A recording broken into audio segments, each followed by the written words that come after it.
Good evening and welcome to another edition of the Believe in Monsters podcast. This is the Believe in Monsters podcast, a proud part of the Believe Network, and we're here on another winning week. 1 is good, 2 is great, 3, I don't know what to do with myself. 3 games in a row, the Bears have looked really, really good, beating the Jacksonville Jaguars 35-16 in London, having a nice little tea party. So that's what we will discuss tonight on the Believe in Monsters podcast. We invite you to jump in and join us at BIM_pod on the Twitter machine, or you can find us Believe in Monsters on the YouTube machines or any of your favorite podcast platforms, Spotify, Apple Podcast, or Amazon. Make sure you follow my friends Chris Krogman and Lucas Berry at Shy Bears 1985 and Ailberry_40. I am at Joe Gaither 6, and I am flipping outside my mind a 3-game win streak. Chris Krogman, bring me back to earth. Haven't played anybody. That's what I keep hearing. It's the narrative. Bears were underdogs this Sunday. The public is stupid. So is big money. That's my rebuttal, though. They haven't played anyone. They were underdogs. They were underdogs in Vegas. Vegas isn't in the business of losing money. They beat the shit out of the Jaguars. It is what it is. You play who you play. 1 in 5 Jaguars. No, I hear you. I'm not disagreeing. They already traded Roy Robertson Harris after he got a sack.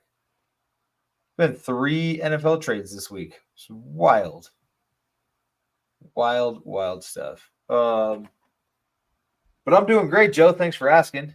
I know you didn't, but that's okay. That was the point, though. It was the point. It was the point. It's always your point. I mean, it's very consistent. You're very consistent. It's always, Chris, how you doing? Then I feel obligated to ask Lucas, even though I don't care. But I'm gonna go the other way.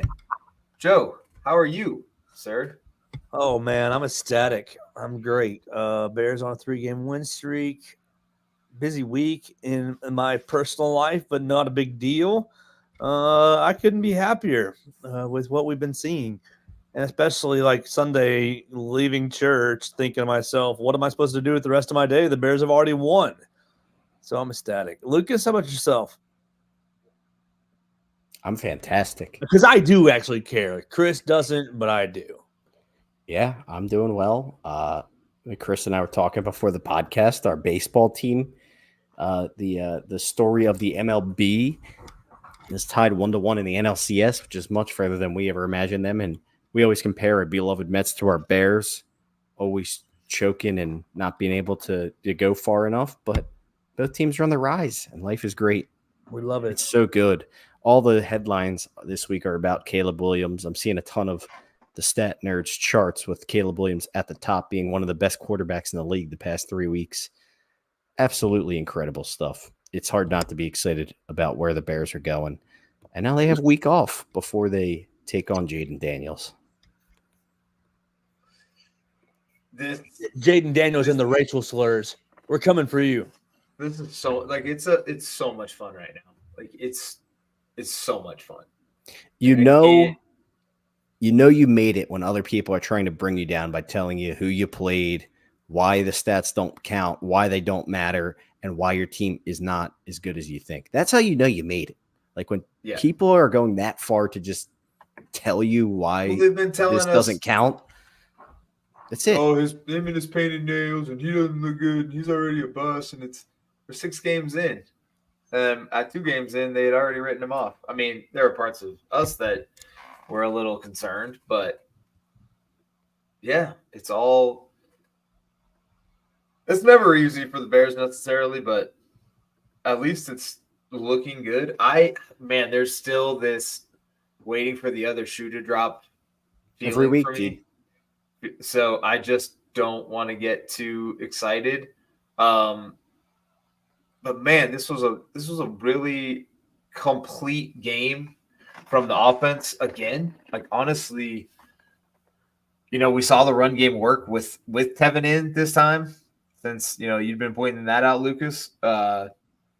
Screen game is fantastic. Everybody outside of DJ Moore, who almost got in the end zone, was Eaton. Cole 8, Keenan 8.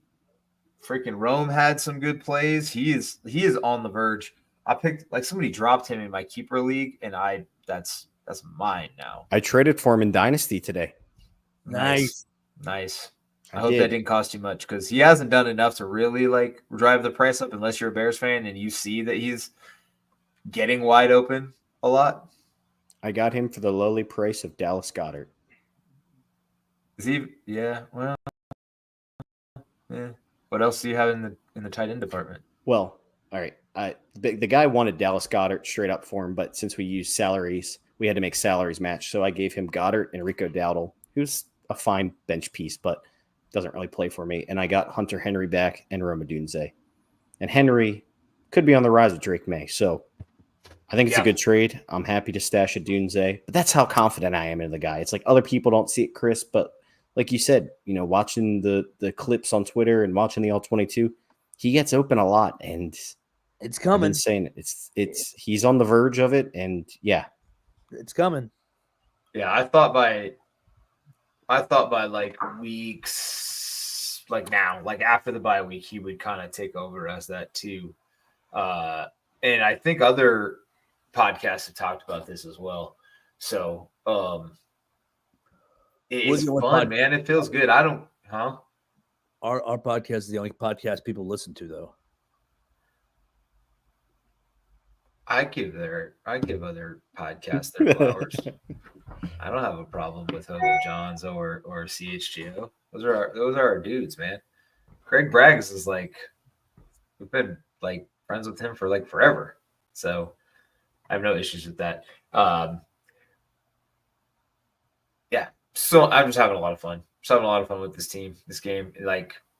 It's so funny to watch these games start slow. And Lucas, I know that's one of your nitpicky unbearables because there's really not too much to talk about. But to watch them start slow and then just beat the brakes off of teams is just fun. It's like they don't go they've been taught. They talked about one of the storylines was that they haven't been scripting the first 15, which, I mean, if you've been an NFL fan for 5 years, you know that most offenses script their plays for the first 15 plays. And for them to come out and say they weren't doing that, and now they are, is interesting because it's almost like they come out and they're like, well, let's just see what this team wants to do with us. And then they immediately make adjustments and hammer whatever the weakness is, which seems to be working. Joseph, do you think that they are starting too slow, or do you think that they're just kind of waiting in the dark to assassinate whoever their opponent is? I would like to see a little bit more of a focused approach at the start, but based on it's really hard to complain about the last 2 weeks because you do have a slow start on each game, but you just poured it on once you figure out what you're going to do, talking to your adjustments, Chris. So you'd like a little bit more. I mean, especially when you're going to be playing some of these better teams, come out and have some sort of a plan. This is what we think will be successful. And obviously that's what they're doing anyways. But it has taken them a little bit of time. But it's just hard for me to complain about what we have seen over the last 2 weeks because I think a lot of these complaints, I mean, I love you, Luke, and you even admitted that it's nitpicky, but you're still dealing with a rookie quarterback, and absolutely. So, and of course, the standard is number one overall pick. You jump in, you score every time. Yeah, that's the standard.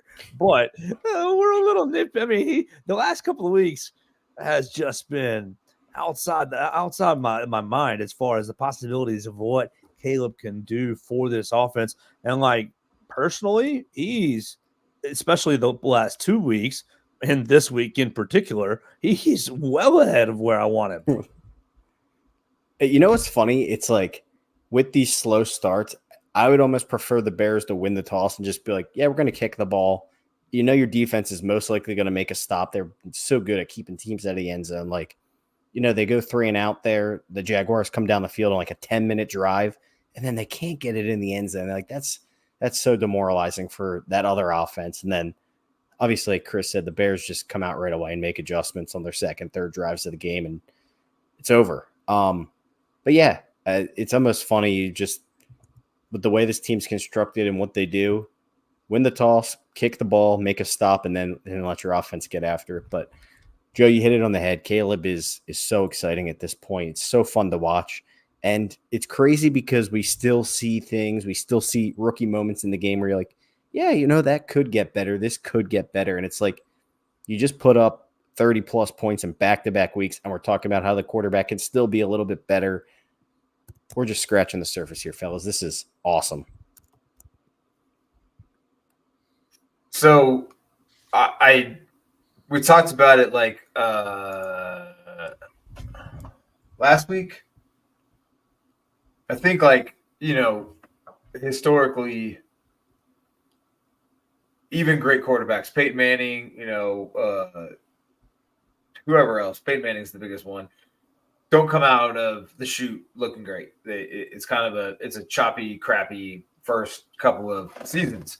But now these outliers have made people's expectations go up really, really quickly, especially CJ last year and then Jaden Daniels this year. But now, because through 2 weeks, 3 weeks, those guys' numbers were great. But now through 5 weeks, you look at those three, Caleb and those two's numbers, and they're very, very similar. Very similar. So, like fine wine, he's aging well. What's great too is you see there's just so much to like out of a young quarterback. I mean, I don't know if you guys caught this or heard this, but on the one Keenan Allen fader out in the end zone, it was a designed run play, and they changed the play at the line, and he called Keenan to run the fader out in the corner, and he threw a freaking dime to him. But that's the kind of stuff where it's this dude's in his 5th game, and he's changing the play at the line to call a fade to throw it to Keenan Allen, and he's executing it. That is, it's next level stuff, and it's stuff we haven't seen from a Bears quarterback because how many times have we seen other Bears quarterbacks go out there, the defense gives them a shitty look, they just run the play, get demolished, and it's playing for 3 points. It's not happening with this kid. They're putting a lot on his plate. He's able to digest it, and you're starting to see the benefits of letting him do this stuff early, make changes at the line, call audibles, call blitzers, all of it. This is the result. You're getting touchdowns on plays that would normally be stuffed runs.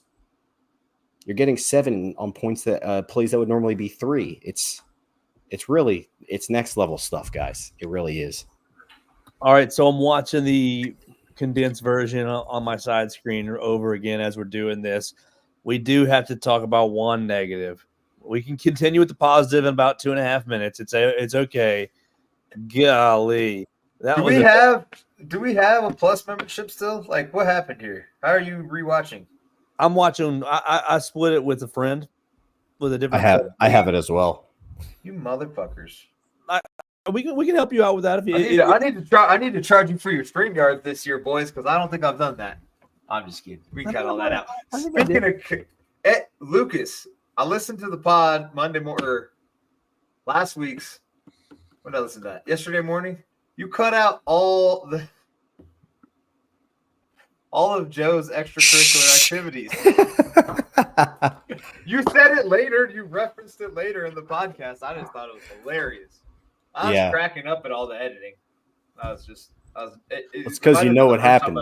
Noticed it. Yeah, wait a minute. Where is this cut scene? We're going to need the outtakes here. Catch a little extracurricular activities. Well, we were speaking of shit. The shit throw for Caleb Williams. Well, we did have one interception. Yeah, I was just thinking about that. It was so pretty, casual. pretty in the air. But man, he throws that a little tighter and shorter. And I think the reason he didn't is because he has been roping too many. Yeah, it was a little casual, and you got burned. Now, thankfully, it didn't really cost you anything, but you did leave some points out right there. That was an easy throw for like 60+ yards. I mean, he just bombed I was that ball. I was gonna say I'm not trying to spin zone this, but like if you actually just like watch that play, like he just casually threw that from midfield, Yeah. like just casually, and like That's what I mean. didn't look like he like crow hopped. It was just like a nice flick of the wrist. And Yeah. he should have put the ball toward the pylon and thrown it more on a rope. But just the Or just throw it earlier. Just throw it a little bit earlier. Yeah. It's really the one knock that Caleb hasn't really figured out to this point yet. And again, it's something he was so good at in college that I'm not super worried about it. And even if he just gave us what he's been doing and is just dominating in the intermediate stuff over the middle, like, fine, I'll take it. I don't care. But that's the stuff I'm talking. He's lacing the 12 to 24 yard throw. Yeah. Like those are going well. I saw a stat that said over the first, I think it was the first 2 weeks of the season or 3 weeks of the season, Caleb had 18 throws of 20+ yards, and he only completed like 2 of them. And I think since then he's only thrown 2 more, and this was one of them. So like, I don't know. It's just knowing what you can do and just operating within that for a little time and getting comfortable with things. I'm totally cool with it, but yeah, if we're being nitpicky, he's got to get better at those deeper routes. Going back to they haven't played anybody in the first couple of weeks, and Caleb not looking fantastic. They still went. They still had a chance against the Texans in the last 2 minutes of the game.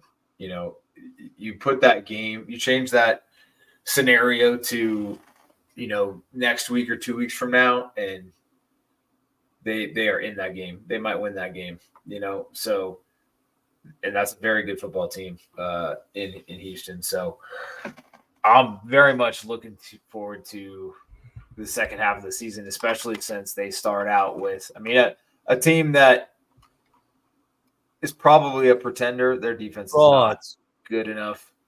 And Jaden Daniels has looked great, but his passing numbers aren't phenomenal.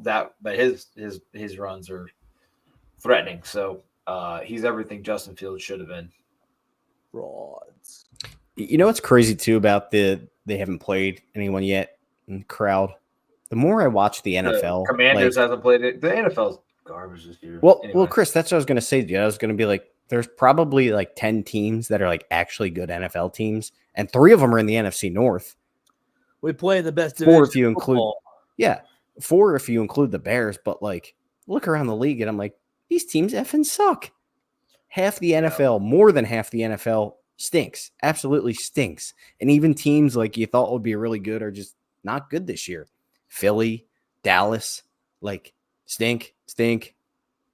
If you have a good little quarterback and a decent little defense, you can beat some people. Chris, do the Bears have a good little quarterback and a decent little defense? The Bears have a good little quarterback and an absolutely dominant defense. You can beat some people. They've only allowed 20 points one time this year. I listened to all of our predictions, and Joe's first one, his blowout one, was the closest. Yeah, I'm so happy. What was my prediction? Wasn't it that Keenan Allen would have a good game? No, your bold prediction was great, but I'm just talking score prediction. Score prediction, you were like 28-17. I was right there as well, and then Joe was like 37-17, and then he backed off after he had just told us that they were going to lose. I felt like it was a letdown, you know. Matt Eberflus, I felt like it was coming. I got to give you a lot of credit, Flus. I'll tell you, though. The team looked like dog shit week 1, but they look really competent. I'm sorry, Chris. Continue. No, you brought up Flus, and that brought up a semi-unbearable for me. Is his challenge usage sucks. When he uses it, it's a fucking mess. And there's times where it's like, use it now. Like, I feel like he missed the opportunity to challenge a first down. That was a clear first down, and I think they got it anyway, but I can't remember exactly what I was yelling at my TV for, but I think he missed an easy challenge. So that needs to get better. Penalties have gotten better, though, which is good. I like to see it. Just the overall operation and competency of the team really, really looks a lot better than the first week. And I mean, obviously night and day from last year at the very beginning of the season. But first week I was a little like, ooh, buddy, did I buy into some offseason bullshit? But you've seen the team really continue each week to look cleaner and play focused and play hard most of the game. I think they kind of let off the gas a little at the end, but goodness gracious, that's to be expected there. I'm really impressed with Flus so far, and I know that there was a lot of questions. Was it a makeover or did he actually get better?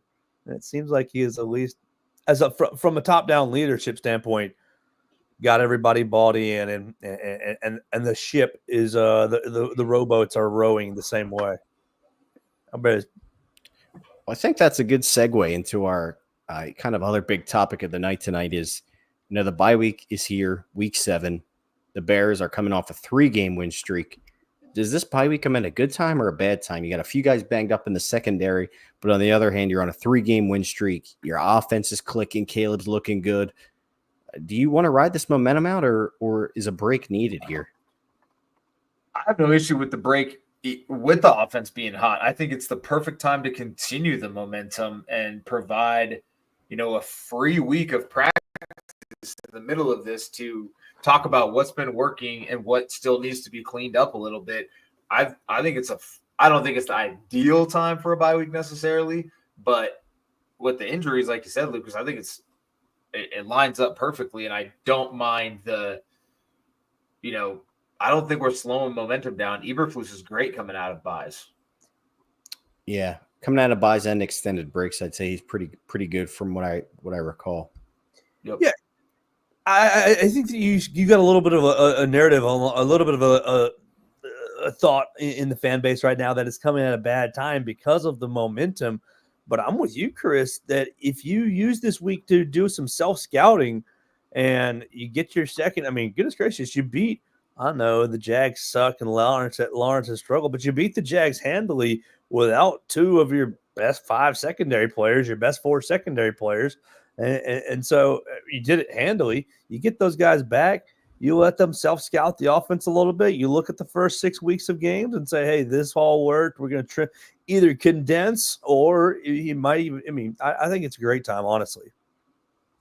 The biggest thing for me is obviously I know we have, the guys on defense that need to get healthy. You're hoping Brisker is back out of there from his concussion and Tyreek Stevenson recovers over the bye week. And Kyler Gordon got banged up in that game, but it looked like he was all right after the game.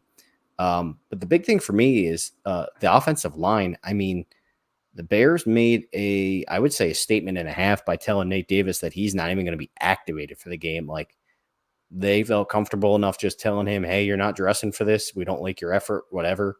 So I think the big thing coming out of here is going to be Ryan Bates and how he potentially comes out of this break and how they reshuffle this offensive line, for their, I guess, second quote unquote half of the season, even though it's, a little more than half of the season, but just getting some guys back on the O-line and seeing what they run out there in the next week and a half. Joe, you touched on the injuries to 2 of the best 5 defensive backs, and we touched on this a lot in the preseason, but how deep is this defensive back group? And they're even missing Terrell Smith too, who would have filled in for Stevenson. And, Jalen Jones, or was it Jones had a pick? Yeah, Jalen Jones. And what's Hicks? Is it Hicks? I think no. Blackman had a pick. Blackman had the pick. Yeah, Josh Blackman had the pick. And Elijah Hicks laid the wood. And he had a nice pass breakup in the end zone. One of them had in the end zone, against Gabe Davis. So, yeah, that's been a strength of this team, is their ability to find and develop defensive backs. I'm very happy with. Like, it used to be terrifying to have like Chris Conti and out like all these guys out there. Like, oh my god, and freaking what were the 2 6th rounders we had? One when it ended up on the Eagles. They had all the measurables, but they just weren't good. Anyway, these guys are Trayvon good. LeBlanc. I like LeBlanc. I'm not. Not that dude. He's fine.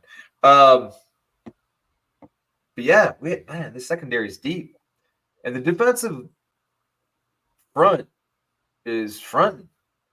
Marcus Walker played a good game. Coward had a sack. Sweat got in there. Sweat got in there. Taylor is not as sexy as he was week 1, but that's fine. So I texted you two this morning very early because I was reading some stuff on Twitter about because Aiden Hutchinson went down with a nasty broken leg. Prayers to his sisters. Would they trade for Max Crosby or Myles Garrett? Probably Hassan Reddick. He's already gone. And they said they're not trading Hassan Reddick in the NFC. They already traded. Did they already trade Reddick? Oh, never mind. That was a joke. I saw a trade earlier where Reddick and Mike Williams got moved for they traded him to Costco for a chicken bacon, a slice of pizza or something like that. Boom. Boom. They probably won that trade too. Costco's chicken bakes are delicious. But there was a hypothetical trade posed on Twitter, like Crosby to the Bears for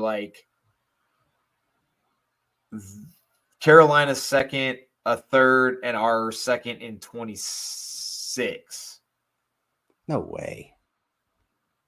So I said no way too, because I think we're not a defensive end away from whatever. Plus, sure? Raider fans sure? are on there talking about 2 freaking firsts. Oh, I'm saying no way because I think either Crosby or Garrett, you're going to give up a Khalil Mack package. Or you're probably giving up 2, most likely 3 firsts. I don't think. Well, I don't think we should. Is what I'm saying.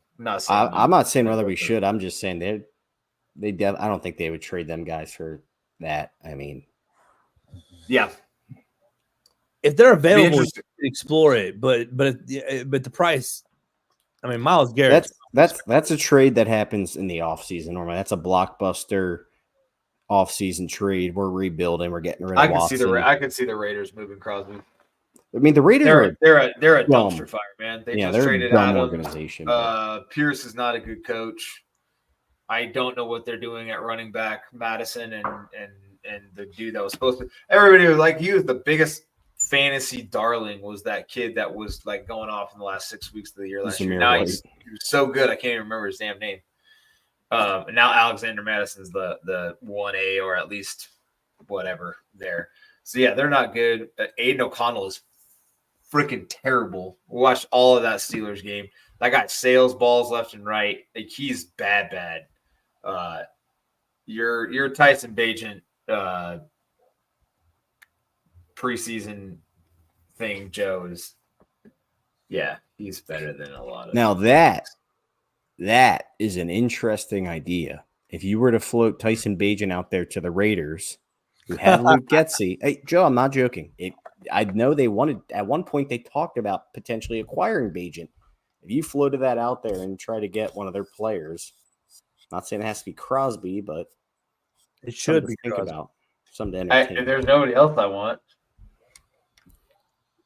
unless you're giving Brock Bowers away. But what do we need with Brock Bowers? Dude, Cole Kmet's the G, dude. Robo-Cole, 2 touchdowns. And long snapper extraordinaire. Absolutely. Dude, that was so awesome. Game ball, Cole Kmet, Golden Dome, baby. How about that play design? Fake screen. Everybody bit, wide open up the middle. Oh, but you also got to break the safety. And he almost didn't, but he drug the safety across the line. You guys remember, I don't know. Only people like me. I remember that play when it happened live when the 49ers ran it versus Seattle. I think it was Brock Purdy's first start in the NFL, and they ran that to George Kittle, and he was wide open over the middle. And Waldron must have been up in the booth, been like, that's a pretty damn good design. And then those bastards in Green Bay ran it as well and also scored a touchdown off of it. Really? So that's a play that's been circulating the Shanahan tree, and I think it's scored every single time. That's The wild. linebackers just don't know what to do with themselves when you fake two Well, it's screens 'cause and the tight end blows by you. I think the motion with Keenan kind of initiates it. That's one thing I did want to talk about a little bit that I would like to see more of with Waldron, and it seems to be is motion. So pre-snap motion seems to be a very real advantage for offenses. It kind of slows the defensive mindset down. They're not sure what to do. Everything causes a little bit of issues. When we're going quick, there's not a lot of pre-snap motion, but I don't think you can do two things at once. You can't go quick and have pre-snap motion and like have it all just kind of click. It just gets a little wonky. And as long as it's working, I don't have a problem with it.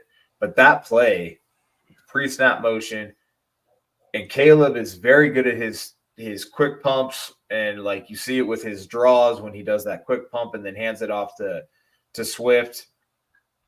But doing that double pump and then having that play wide open down the middle was incredible. It was fun. All right, I have to ask you guys comparison time. I've seen this comp floated out there. I've actually seen this in the preseason, and I was like, I don't really see it. But now I'm like, okay, I kind of see it. People are saying Caleb Williams doesn't remind them of Rodgers or Mahomes. Baker. He reminds them of Drew Brees. Yes Damn or it. no? No. Drew I doesn't have see it. that. He doesn't have that pocket mobility. It's the size, dude. Not the mobility, more so just being able to stand in the pocket and get the ball out super quick, know where to go with the ball every single time. Like deadly in that like, I don't know, the past few weeks I'm like, I kind of see, I don't know. I see it, a lot of it. Just It's dominating the because middle he's of the field. It's because he's short, just like Drew was. No, That's but the comp. he always knows where to go with the ball without trying to do Yeah. too much. And it's just Yeah. it's always on point. It's always in the right place in that intermediate area. I don't know.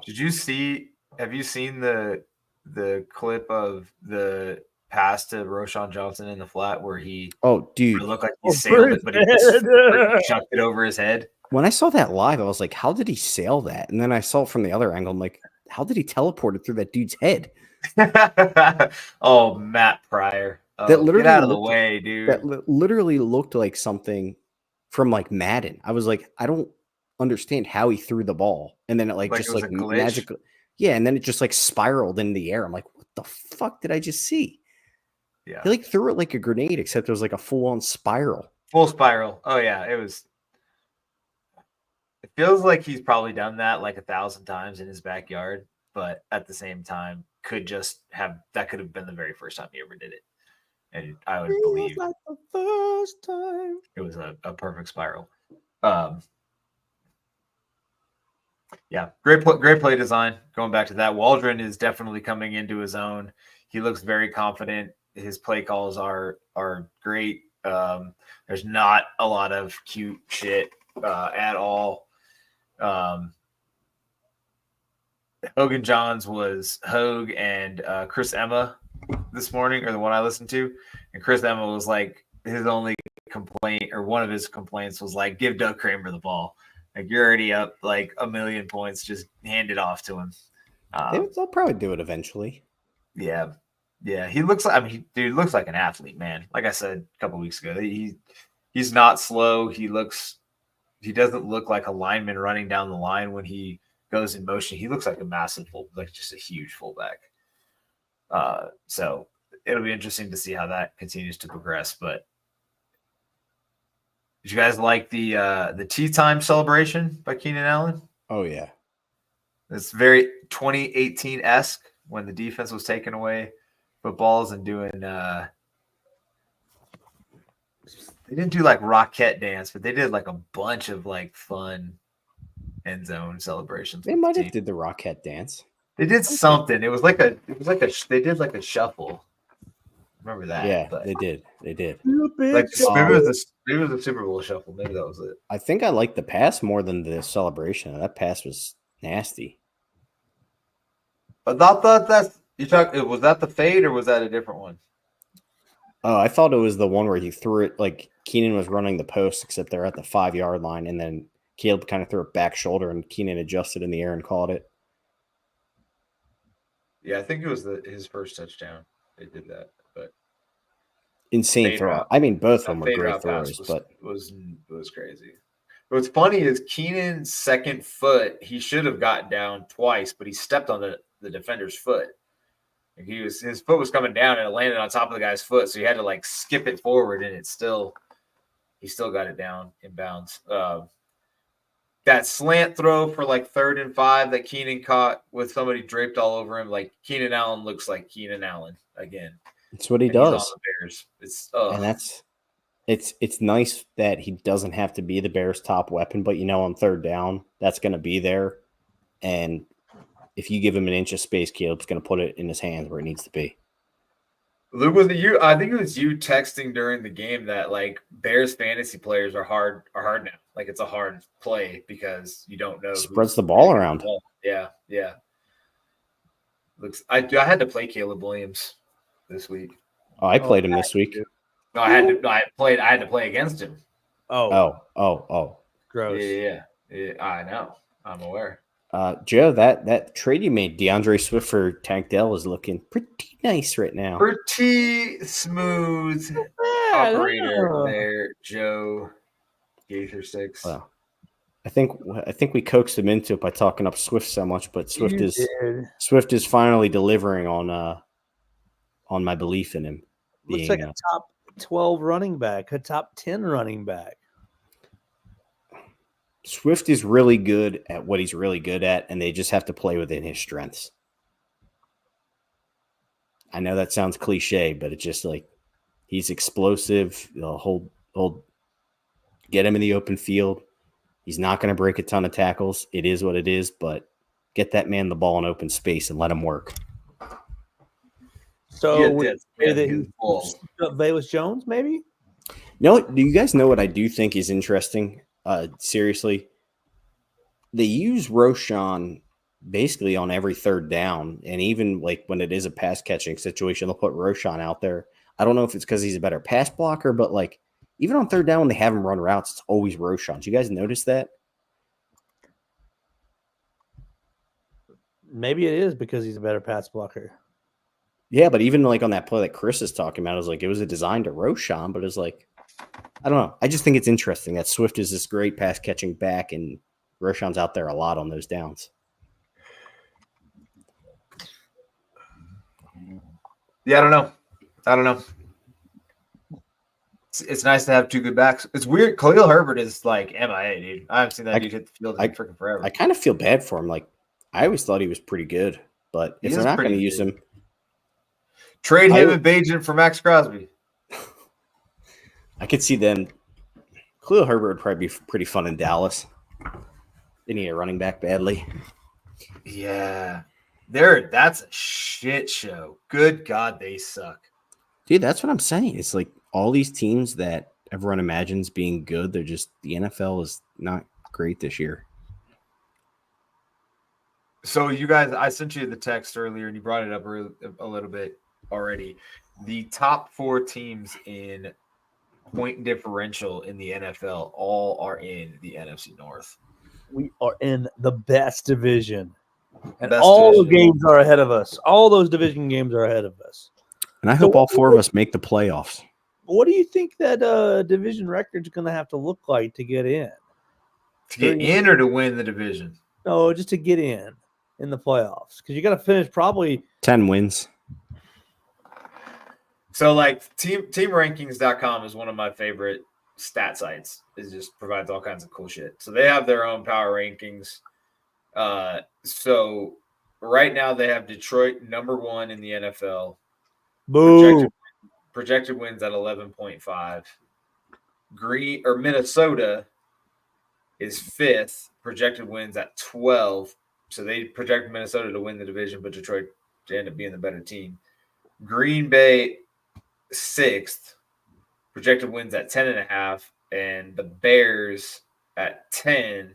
Projected wins at 9. But I think you're right, because I think we're gonna have to if like it plays out like this, which I can't see this Minnesota thing just can't get. I just don't get it. Minnesota. I don't think Sam Darnold continues on this streak, but Kevin O'Connell's a great coach, man. He is. And I will say Sam this. Darnold was in Carolina, so we know what that leads to is being a good quarterback at some point in your career. Just go there and don't be good. I will say this. The Bears' 2 losses came to both AFC opponents, which is good for tie-breaking purposes. And it's also why this next game versus Washington will be critical. If there is a head-to-head tiebreaker, you want to win this and get that tiebreaker going into the playoffs. So I don't want to say must win, but could be very instrumental in the Bears' playoff chances. We're going to kick the Commanders' rear ends. It's going to be ugly. We'll get into it next week, but I would like to much like these other teams, the Bears match up well versus a very bad pass defense. But we're going to we'll get into it. Up the Commanders' rear ends. The Washington racial slurs. So for context, or to continue with team rankings, Chicago is 10th. The Manders, or commies, or racial slurs, 14th. as Joe likes to put it. Where do you think they're at? 14th. 9th. 16. Whoa! It's because their defense is so bad. They stink. Yep. I don't say they stink, but- 63%. Here's the funny thing. So 63% chance to make the playoffs. Bears' chance to make the playoffs is 41% because of that division, essentially, is what it comes down to. But like Washington has wins over the Giants, dog doo-doo. Cincinnati, dog doo-doo at the time, and still kind of dog doo-doo. The Giants took them to the brink. Arizona, dog doo-doo, and Cleveland, dog doo-doo. Like, Cleveland's defense was supposed to be very good. It's not. Arizona's not good. Cincinnati's not. Like, none of these, the wins that they have are all not good. They did have a close game against Baltimore. They got blown out by Tampa Bay. They don't play nobody, Paul.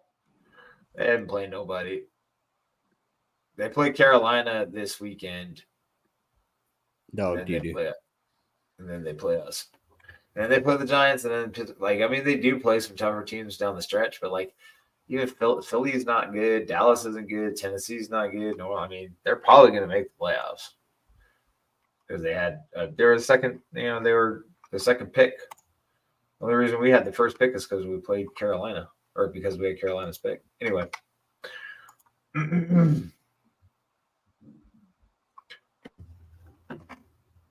Joe, what's next? Well, we talked about Cole Kmet, who I wanted to get into. We talked about Caleb Williams and all the love and all the amazingness. Oh, here's just an aspect. How crazy is this to me that he is, 6 games in, right? And he has he's tied the rookie passing touchdown record, right? And he's already passed Justin Fields and Trubisky with what they did. It's just nuts how bad the Bears quarterback history has been. What else? So what other topics should we get into, though, for the evening? I don't have too much more, and we don't really need to drag this out because we'll have an episode next week when we can break down the Commanders. But Kick Jaden Daniels' butt. And I'll be there live in the flesh in the front row. We should try to get one of the guys from Ref the District on here. If they even remember us from our brief days together on the lounge room. We should get PFT commentator on here. He's such a. I love those dudes. He's such a hilarious. Yeah, they'll probably be at the game. Actually, a Big Cat's fandom. I'm pretty sure they were. Did you hear that? I don't know if they were joking, but Big Cat mentioned they were going to have a tattoo bet for this game. No. They mentioned it in passing in their one episode. Big Cat's like, I don't know what tattoo I would get. I'm pretty sure they were at the game last year together, but it is funny that they both kind of agree to be supportive of each other's quarterbacks.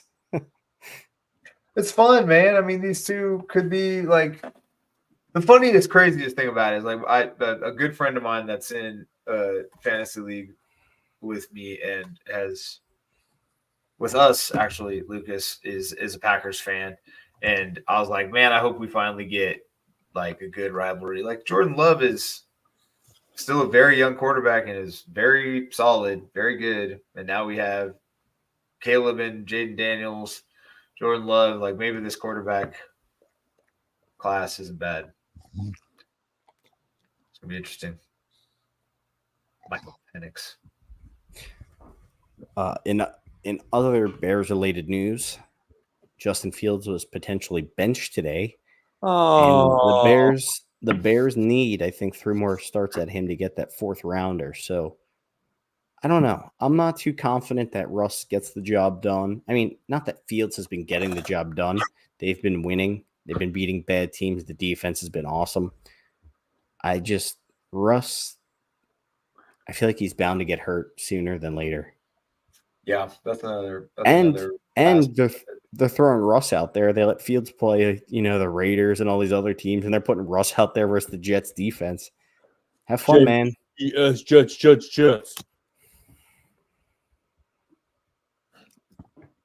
They were not good. That wind was crazy. Craig DeLake couldn't kick a field goal, but yeah, I don't have anything else. Go Bears.